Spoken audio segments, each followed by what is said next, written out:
Hello, welcome. This is James Shao, and you're listening to Canonical, the podcast where we read and review literary novels in order to build a more inclusive canon.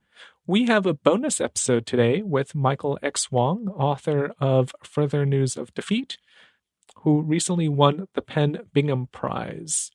So congratulations. Thank you so much, James. It's a really incredible honor. I totally didn't think I would have gotten it. It was really kind of strange because usually, people find out on the day of the awards, like there's a big event, but because of the pandemic, they couldn't do that. So they had to record things in advance a little bit. So we did that, and then now we're here. So I like that they describe this prize as an award given to an author whose debut collection of short stories represents distinguished literary achievement and suggests great promise for future work. I'm very humbled by those words, and I'm hoping that there would be kind of a future with my writing. It does kind of make you work harder, right? Any writer who has been working for a long time, they know that you are writing in the dark for many years, maybe getting the occasional journal publication, but it doesn't come with any kind of monetary award, and you put in kind of long hours. So to have at least a little bit of recognition, it really helps to make you keep on writing. Yeah, and you did spend a lot of years on this collection, isn't that right? Like you've spent, at least 5 years on this collection. Well, the earliest story was actually the last story in the collection, New Work from New China. I finished that story when I was a senior in college. The second oldest was The Whole Story of a Tugboat Driver. That story I did a little bit after New Work in New China, roughly around at the end of my undergraduate career. So yeah, it's been 14 years since the earliest story. And then many of the other stories I wrote during my MFA. And then I would say maybe half of the stories I wrote in my MFA, and the remaining 3 or 4 stories I wrote during my PhD and afterwards. So it's really this entire journey of when I first wanted to be a writer and I didn't know anything about writing, and I somehow lucked into 2 stories that seemed to work fairly well. And you see my learning process, and then the eventual endpoint, because the most recent story I finished maybe 3 or 4 years ago. So yeah, it's probably like a decade-long journey. And what was the most recent story? The most recent story in the collection is A Family Affair. That story I wrote at the very end of my PhD, and I think I wrote one draft at the end of my PhD, and then I revised the draft when I was a visiting professor at Spring Hill College. Yeah, and that was maybe 4 years ago, the final kind of version of that story. Arguably, it's also maybe the weakest story in that collection too. So it's kind of strange. Really? I did not feel this way about A Family Affair. I thought that it was in some ways more complex than your other stories. But I think your stories, to your credit, the stories do feel different from each other. They have similar themes, but the tugboat story is formally, it's kind of like an interview or kind of like a profile in a magazine of a character, right? Right. So there's some formal experimentation here. Surprisingly, that story was one of the stories that got a lot of attention, and that surprised me a great deal because it wasn't like one of my personal favorite stories. I had a lot of difficulties writing that story and then finding a form that's suited for that story. When I first began that story, I started with one sentence, and then I would write an entire paragraph. I would take every sentence in that paragraph and then begin a new paragraph. So it was kind of like, the story that spiraled into more and more, and the entire concept was you never understood the whole story of anyone. You look at somebody like a tugboat driver on Suzhou River and you think, oh, okay, he's been there for all his life. He must have led a boring, if not, perhaps unfulfilling type of life, repeating the same thing again and again and again. But, that's not the case, right? A person's life is really long. And oftentimes there are hidden bits in that person's life that you can't glean from just meeting that person at that moment. So I really wanted to explore that concept in that story. And I was trying to play with the story's form itself to try to wrap my mind around that idea. But yeah, it for some odd reason, like way back when it was first published in Cha, Asian Literary Journal, it got picked up by this really small like book club, and they were wondering about the story. And then I got some emails from people who said they really loved that story, but they wanted more explanation to it. So it's one of those instances where the author, lets a story go into the world, but they don't know how the world would receive the story. Let's talk about this collection as a whole. So you said you've spent maybe over 10 years working on all the stories here. Did you have this kind of arrangement in mind when you started working on these stories? Or was there some point in your process when these stories started to cohere thematically into a collection? The stories started to cohere at the end of my MFA at Purdue. I was deliberately trying to write stories that were centered around this fictional Chinese village of Xinchuan. And, I revised stories that I wrote earlier to maybe somehow include a little bit of Xinchuan, or thematically that they were similar in some ways.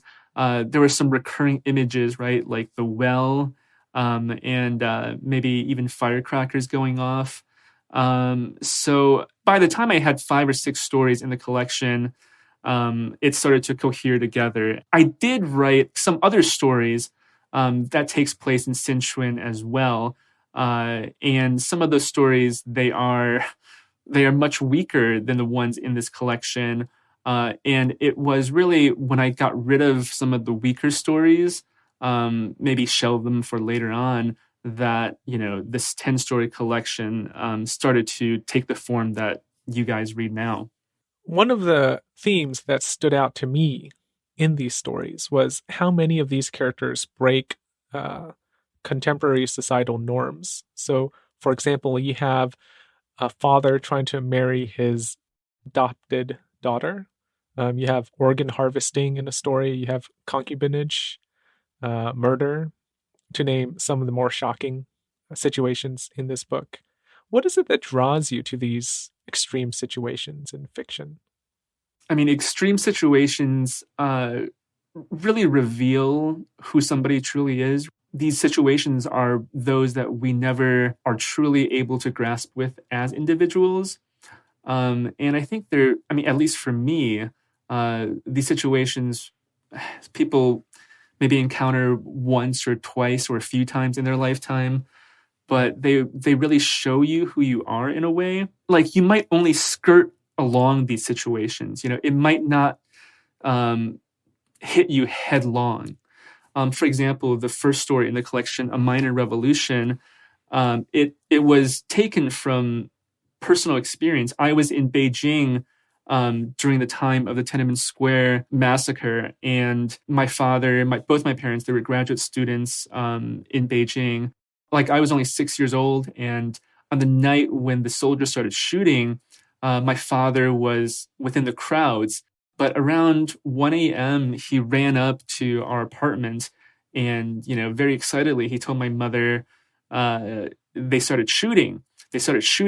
And my mother wouldn't believe him at first. My mother said, you'll wake Michael up, be quiet. I was told this story later on in my life when I was 12, 13 years old. And come to think of it, it was one of those moments that in some ways shaped my identity a little bit, even though I only skirted around that big event. If that big event didn't happen, there would be a probably a less likely chance that my parents could come to the United States. The United States would have been more strict in regards to giving Chinese visas out. So these events, they impact you in some ways more than you would think. I mean, I think one of your strengths that's evident in this collection is how you make these extreme situations seem very plausible to the reader. And I mean, that is difficult to do because the reader initially won't want to believe whatever you're presenting, right? This is the magic trick that writers have to enact in the process of writing fiction. And I think you do that really well because some of the situations you create are so out there, but they seem eminently real to me as a reader. I do wonder, however, that all of these very extreme situations take place in China, but one of my favorite stories in this collection is At This Moment in This Space, which takes place in America, and it doesn't have this kind of aberrant behavior. Do you think there is something about China, as you see it today, that pushes people toward extreme behavior? I think the country is sort of ripe with corruption. And a lot of the times, people, if they don't have any connections, they wouldn't receive justice, right? If the son of a wealthy political party member committed a crime, they can just, pay a fine and make the other family, the victim, be quiet. They might pay off, lawyers, judges. They might be on, the Chinese premier's "you cannot touch him" kind of list. So because of the inherent inequities in the nation, I think it's very much ripe for injustice, for these really outlandish things, outlandish in an American perspective, to happen. And I think there's even more kind of ridiculous injustice in China that I wanted to write about, but I didn't have the chance. Like, for example, the housing industry, builders in China suffered huge injustices in the past. They would work on a building for 2 or 3 years, help it to get constructed. And then once it's constructed, maybe for some reason the market crashed, the building doesn't sell well. And then so the person who put it together, he doesn't have any capital to kind of pay the workers.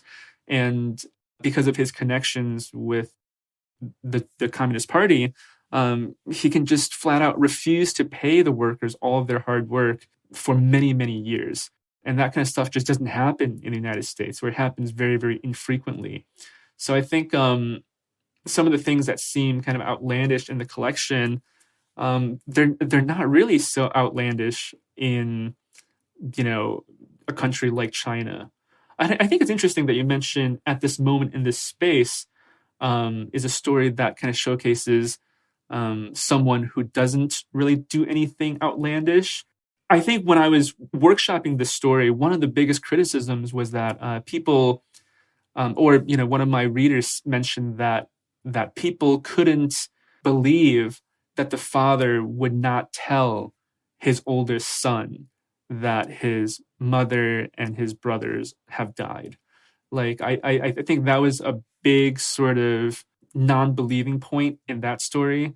But without that being there, the story wouldn't work.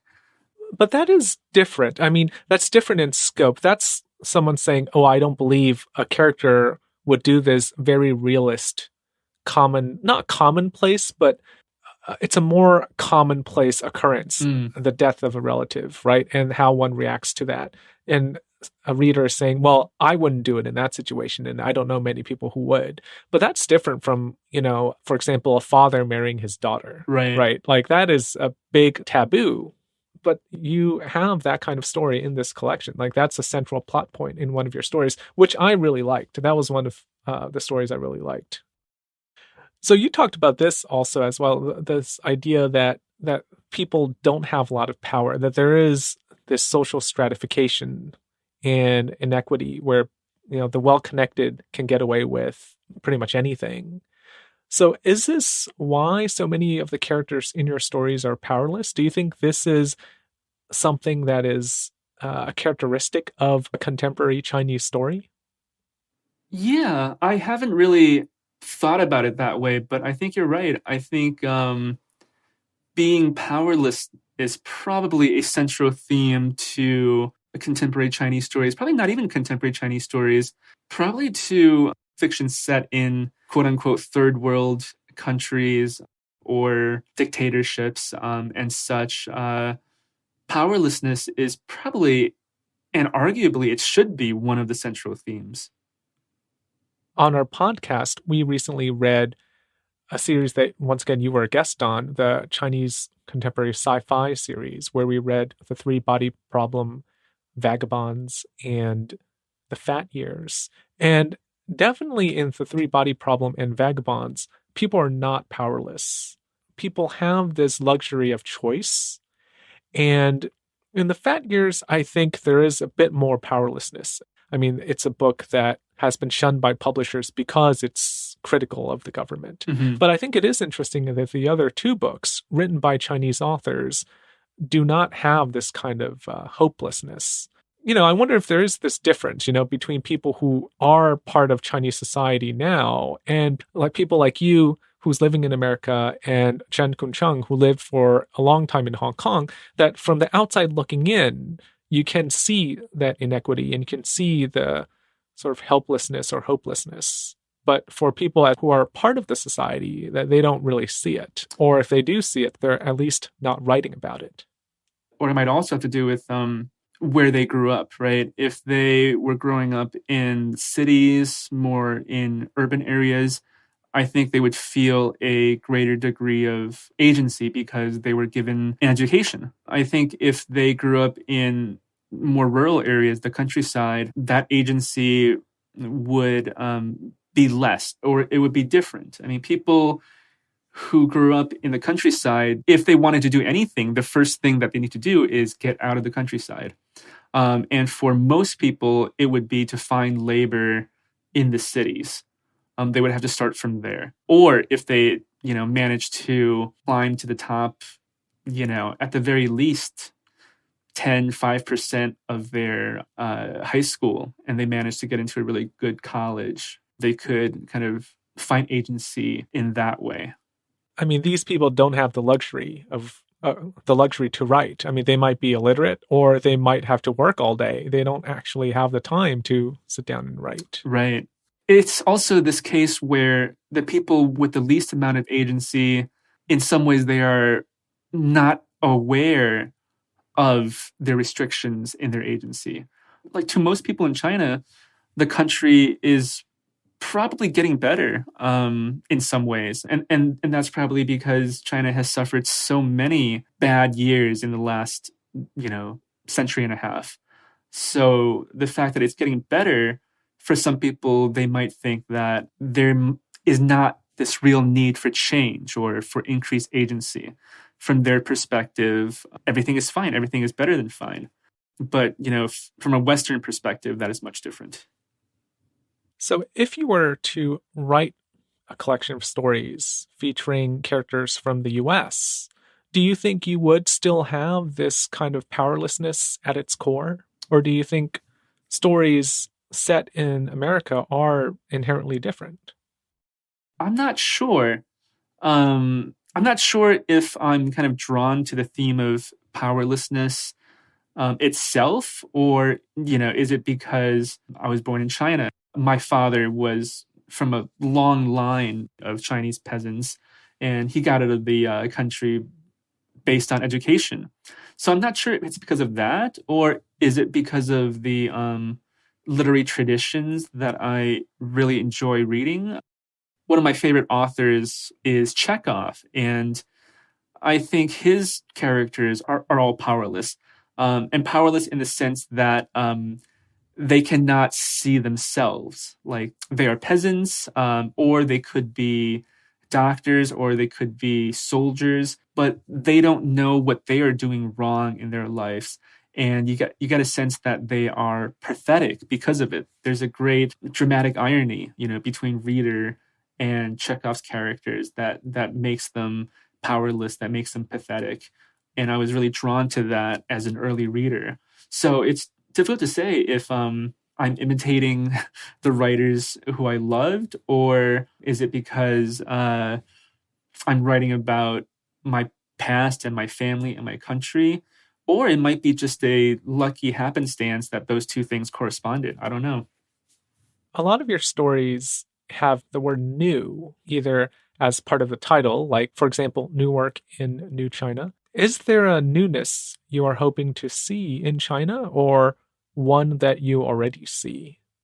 That's another like interesting thing that I totally didn't see myself writing about when I put the collection out there. But I think you were definitely right. And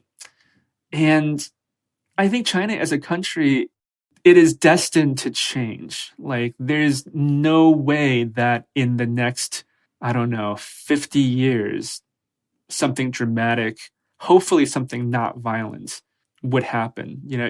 I think it's poised to change. The government is unstable. If something bad happens, if there's a rivalry between different factions in the party, things can just ignite. There is technology kind of encroaching on people's lives. And right now, people are not sure if that's benefiting the government or if it's benefiting the people. On the one hand, you have entrepreneurs who can make it big in the tech industry. Someone like Jack Ma or some other kind of tech entrepreneur, and they can really rise from poor peasant to one of the wealthiest people in the world. On the other hand, all of the things that they've made, all of the things that they've created, they are limited by the government. I mean, recently, Jack Ma, he was Disappeared for a while? disappeared. Yeah, exactly. He was pulled, unwillingly, because of some remarks that he made about his government and their restrictions of enterprise and companies. So, in the end, it is still the state that controls the economy. You have entrepreneurs in China who are building stuff, but if you grow too big, the state's just going to swallow you up. So, it's difficult to say at what point things are just not going to be that way, because I think it's going to change, but I don't know how or when or, who that change is going to benefit ultimately. Has China changed a lot in your eyes since you've started on this collection? Yeah, I think some of the stories, it's almost embarrassing in some ways looking back on them now, and I'm wondering, does the technology still apply, right, to today's world? For the last story, New Work in New China, some conversations take place over cell phone. And, cell phones existed, obviously, when I first wrote that story back in 2005 or so, but smartphones and, social media didn't, or they were just emerging at that time. So if I went back and rewrote that story nowadays, maybe technology would be different. Maybe things would be changed based on the technology. So I think the country has shifted a great deal. And it has shifted a great deal since I've left the country, too. I left when I was 6 years old, and property values then were, people could afford to buy a home in Beijing or Shanghai, in that time, in the year 1990 when I left the country. But they were restricted mainly because of the fact that they still held a birth certificate that was attributed to a rural countryside. But now people are limited by money. So I think even though China has become a whole lot wealthier in the 26, 27 years since I've left it, it's gotten greedier too. I think both the country itself and some of the people in it.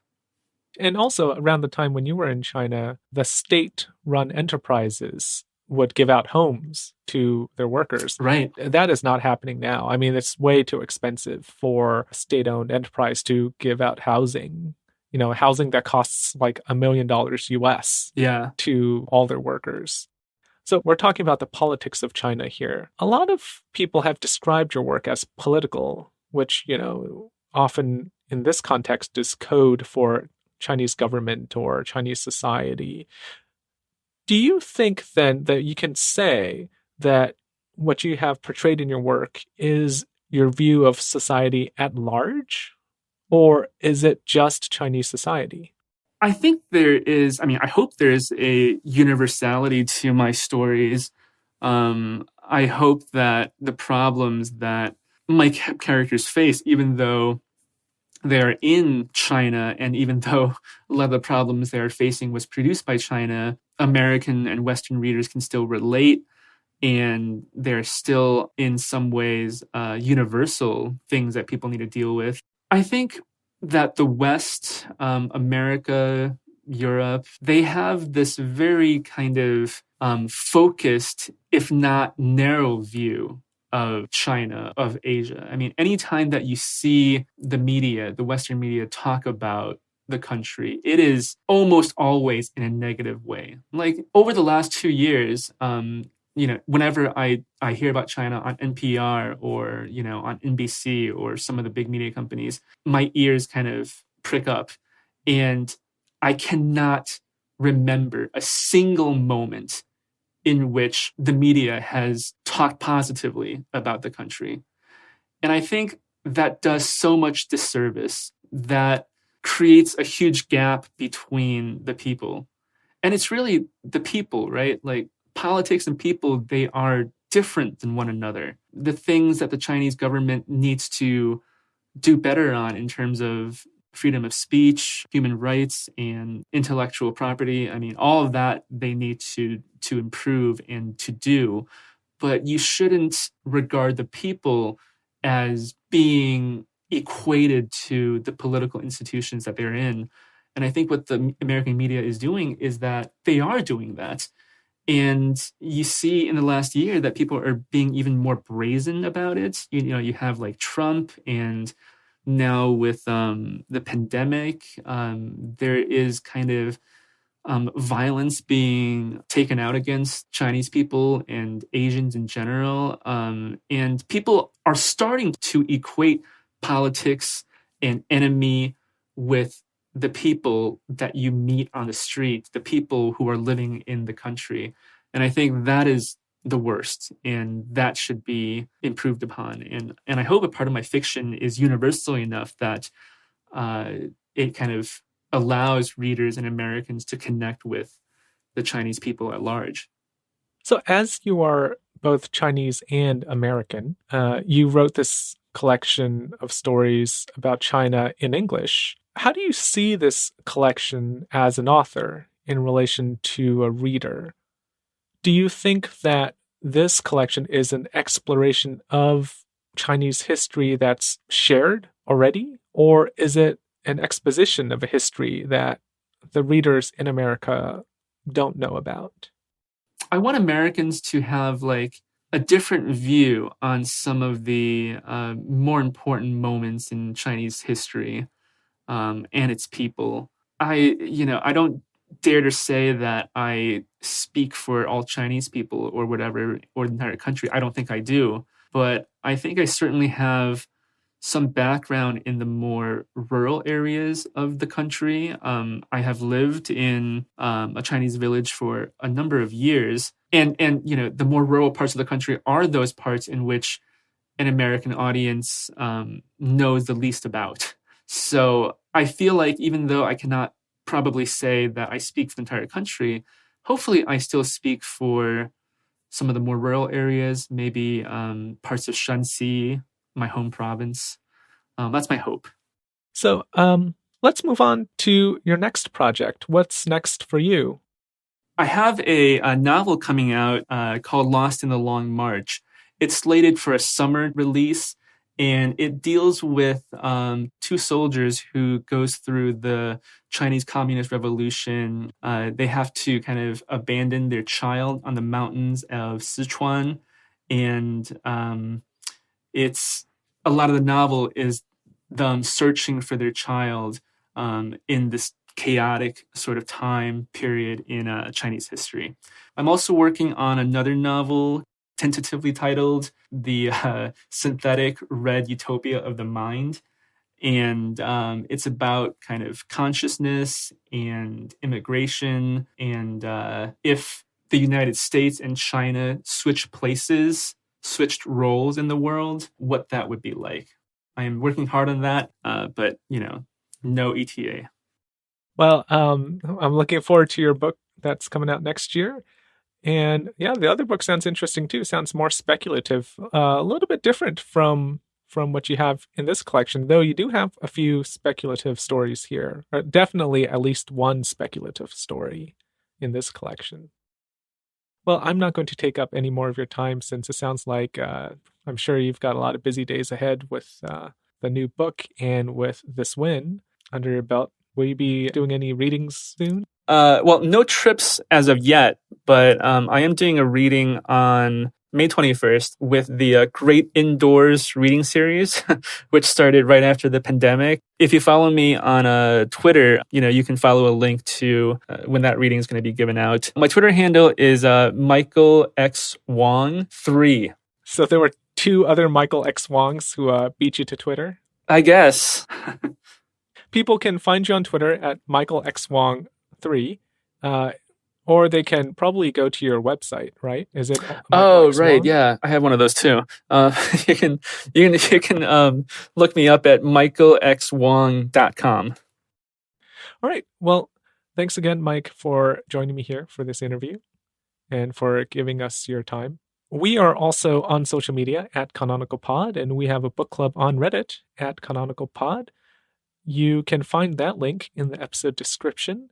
If you would like to support us, you can subscribe to this podcast, and you can also go to our bookshop.org store page, which is in the episode description. We'll have Mike's book there as well, if you'd like to support us, your local bookstore, and Mike. Next episode, we'll be returning to our schedule, so join us for our next book discussion. Till next time, happy reading. We'll talk to you soon.